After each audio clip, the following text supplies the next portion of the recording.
Hey guys, this is Paul Getter, the Internet Marketing Nerd. I've had the privilege of working with some of the top entrepreneurs in this world. Catch me this week on the Jesse T Show.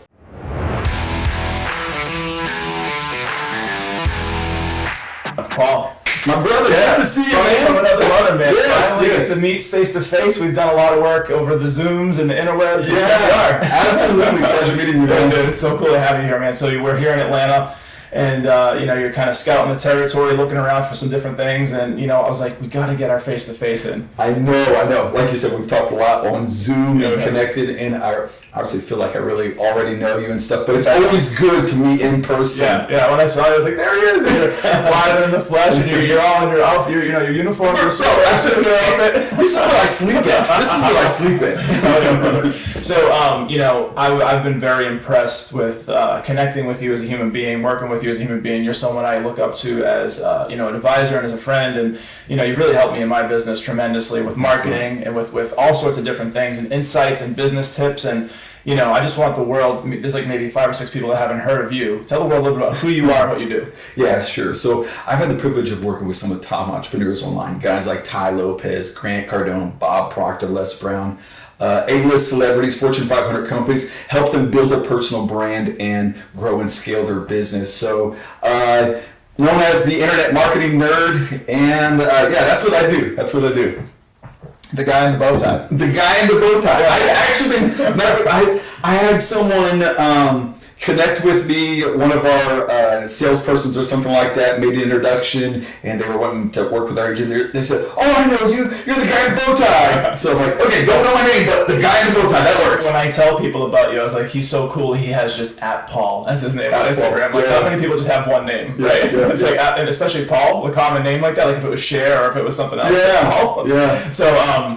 So I think it's important for people to know the journey, because obviously they're seeing this, life's journey, this success that's kind of brought you into today. But I think it's important for people to understand the road that got you there. Yeah. Can you talk a little bit about your journey, how you got to where you are? Yeah. So absolutely, I think everybody has that story of, a lot of times people see where you're at now, like, oh man, you've always had it easy and stuff. But probably about 10 years ago, I was actually delivering phone books out of the back of our minivan, which that kind of dates me as it is. Phone books. Like, people probably don't even know what phone books are now. But we would get paid like $50 a night delivering phone books, and we would just our minivan was packed with. The bumper was literally dragging the ground. So it was me, my family, and some friends. We would deliver in phone books every night, just as a side hustle, make money, just to get the bills paid. And probably about 2008, I guess it's been over 10 years. 2008, one of my friends said, "Hey, Paul, you need to get on Facebook so we can stay in touch."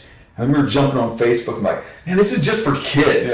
Because if you remember back then, it's like Farmville and silly games and stuff. Like, oh, this is a waste of time. But I quickly saw that there was an opportunity to kind of build a business. And initially what I was doing is I was helping mom and pop restaurants get a social media presence on Facebook. And it quickly began to move into playing around with paid ads. I was one of the first people to do Facebook ads. Facebook actually had me doing beta testing for their ad platform. And I still do. This is kind of a little unknown secret about me, but I actually do paid consulting for Facebook, where they have me test things and stuff like that.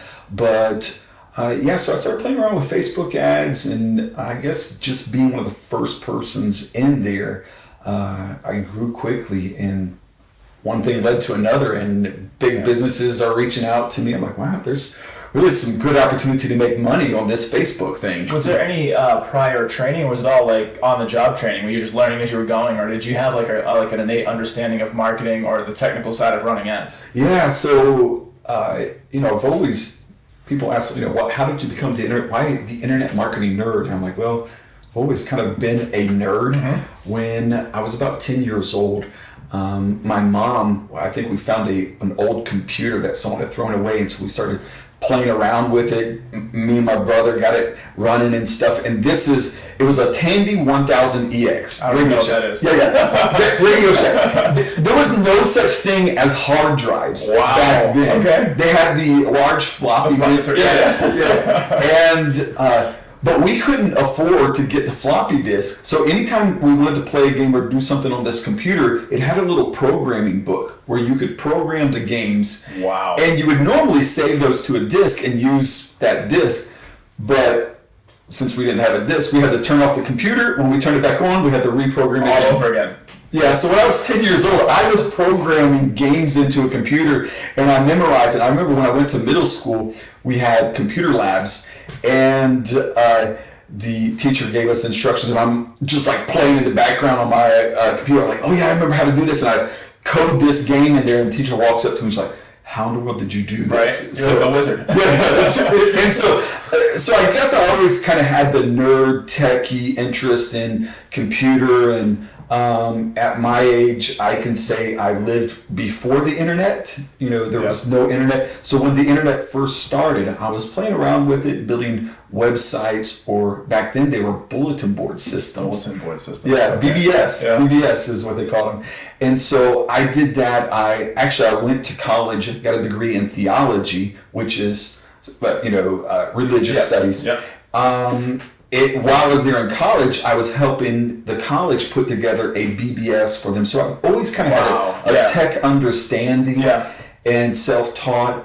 And then I just kind of, again, learned the tech side of Facebook and just evolved from there. What were some of your earliest learnings or aha moments? And I'm sure so many things have changed tens of times over, from algorithms to ad layout kind of stuff. Like, what were some of the interesting things you found, like, in terms of success? Pretty quick on, Well, so I think the first thing was kind of like an aha moment for me is I started setting up pages for Facebook for businesses, and one of the first pages I set up was for our church, and I set it up. And, back then it was just put your business on there so people would know that you're on social media. Like an internet version of where people leave their business cards. Exactly. That's exactly what it was. Yeah. Exactly. And so I remember one time going to church, and there was this new family there. I said, "Hey, where'd you hear about us?" And they said, "Oh, we saw you on Facebook." I was like, "Whoa, these are real people." Yeah. And they really showed up to our church, and then I realized, okay, if businesses could do this. So I guess there was that aha that, okay, it's the internet, it's social media, and initially I thought it was a game or just kind of like a playground, waste time. But when I saw the opportunity that real people would connect with real businesses, it gave me the thought, okay, every business needs to be doing this then. No question.